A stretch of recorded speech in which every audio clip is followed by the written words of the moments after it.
Billy was the last killer released during the beta of Dead by Daylight, and obviously he was a part of original Team Killers when the game came out of beta on June of 2016.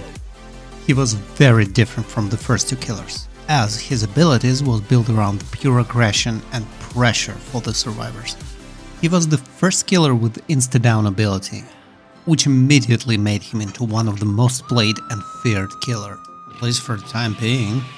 Since then, there would be others with insta-down abilities, and Billy himself would be nerfed for some uncalled reason, but it all started there.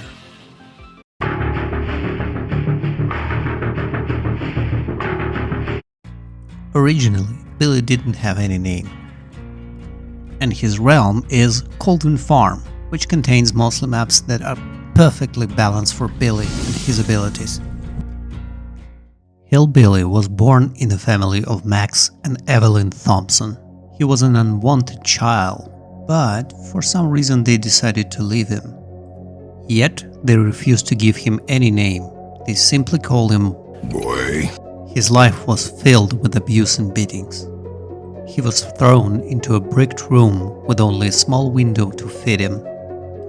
The boy was screaming and banging walls, and the only thing that could make him silent was old TV. Oh, he loved this TV. It showed him life that he never had and never will. One day his father found a use for him. He used his unnatural strength to kill the livestock.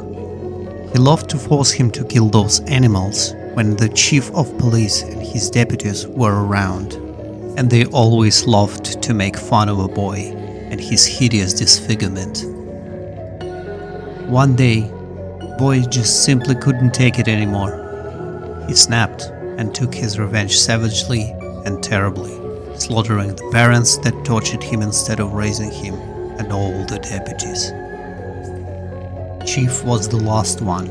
He shot the boy in the leg with a gun, but it didn't take long before the boy finished the job and fed his corpse to the pigs. After the deed was done, he continued to live his life at the farm, taking out the deranged violence on the animals, which received much more love than he ever did.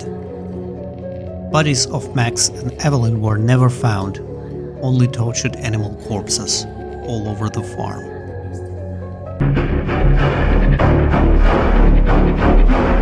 Boy is high mobility killer.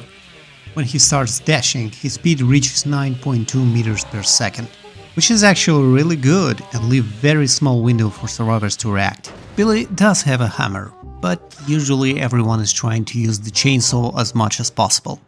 That's because hitting the survivor during the dash will automatically register them in the book of raw kills, downing them immediately to a dying stage.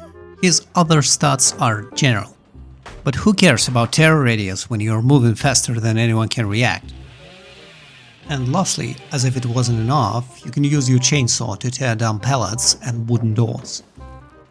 But it is not as great as it might seem on the first sight. First of all, you are not very agile in terms of turning during your dash. You can still turn a little, but it's not very responsive. Secondly, if you hit anything, and I mean anything besides survivor or pallet, you would waste a few seconds in disbelief and denial before you can move on with your life.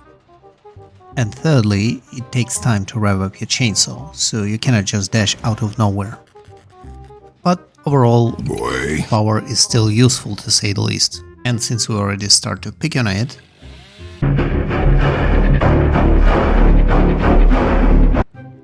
your biggest strength is obviously your high speed. No one in the game is as fast as dashing Hillbilly, and your greatest weakness in this regards would be any trash laying around. And boy, there's a lot of trash on every map. Combining that with the fact that it actually takes time to rev up your engine, some small loops might actually be a problem. But fear not, as for a few brief moments right after you start your dash, you can actually turn with much greater agility, which in good hands might make some survivors rage quit right on the spot. Second obvious benefit is insta-down, as you don't need to chase the survivor twice, just hit them once with a chainsaw and they're down. When Billy was released, it was really something new and created a really tense gameplay, as it was raising all the stakes. But again, it works reliably in the open, but not as much in something like Forest. And lastly, devs did a pretty good job and added an overheat mechanic. So on top of minding where you need to charge, avoiding all the trash on the map and timing your revs, you also need to make sure that you're not hot enough.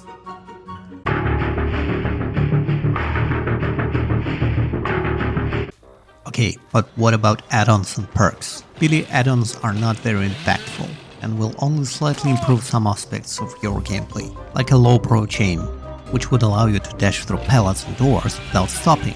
But to balance it out, you do have a 5 seconds cooldown on your insta-down ability, so you would only take 1 health state if you hit Survivor right after breaking something. No one actually ever stays behind the pallets, and you can always just rev the second time, so I'm not sure for whom this change was done. A low kick chain will simply reduce the time you spend in denial and disbelief. Engravings will increase your movement speed and reduce the hit you gain, but the downside is that your charge time will be increased greatly. Tuned Carburetor, on the other hand, reduces the charge time, but somehow makes you slower, even though carburetors usually weigh around 200 grams. Maybe Billy is not as ripped as I thought he is. Boots. Billy has a lot of boots. They will improve the turning during the dash, and also they will help to reduce the time of denial and disbelief. Air Filter adds some charges to Chainsaw, Punctured Muffler cools your chainsaw faster, and Apex Muffler, despite its name, it's a pretty beta add-on. It's just silence your chainsaw outside the terror radius. Same goes for all stealthy add-ons. The rest will reward you for sucking at the game, like Black Grease reduce charge time when you blinded, Other Helpers when you stun with a pellet, Big House Gloves increase your action speed while you overhit it, and Big Buckle again. Okay, let's go for perks. His teachables are Enduring, which will make you more resilient to pain. I guess you can combine it with the Big House Gloves and not to be affected by pellets at all, but you can usually just slap a Spirit Fury and destroy all annoying pellets even faster. To be fair, usually experienced survivors will get what you're trying to achieve and will just pre-drop every pellet. Lightborn grants you immunity to blind status. Even further, you will see the aura of a little shit for the next 10 seconds. This does include all sources: flashlights, firecrackers, flashbangs, blast mines, all of it. Personally, my favorite, as I don't like to be blinded both in-game and in real life at 2 AM. Tinkerer. It will grant you undetectable status effects for a few seconds when generator is almost complete. Also, you would get a loud notification, so you would know where to sneak up. Nowadays only works once per generator, so after a few triggers, it just turns into a potato. Okay, but what about other perks? Generally, every hour reading perk is great for Billy. The best would probably be Lethal Pursuer. It will allow you instantly start applying pressure right from the beginning.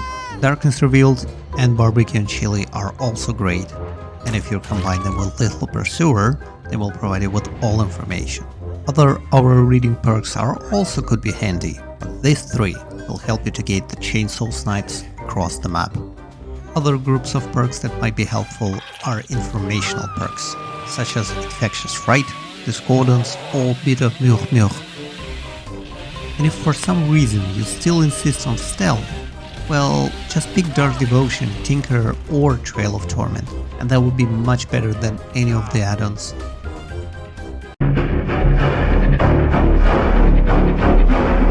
My boy is a very fun killer to play as. Unlike Wraith or Trapper, he does not rely on tricks or stealth or anything else, just a pure aggression. Thanks to his incredible speed, he can actually cover huge spaces in a matter of seconds, meaning that survivors making mistakes, such as failing a skill check or performing a rash action, most likely wouldn't stay long in the same place, as Billy can be there just the very next moment.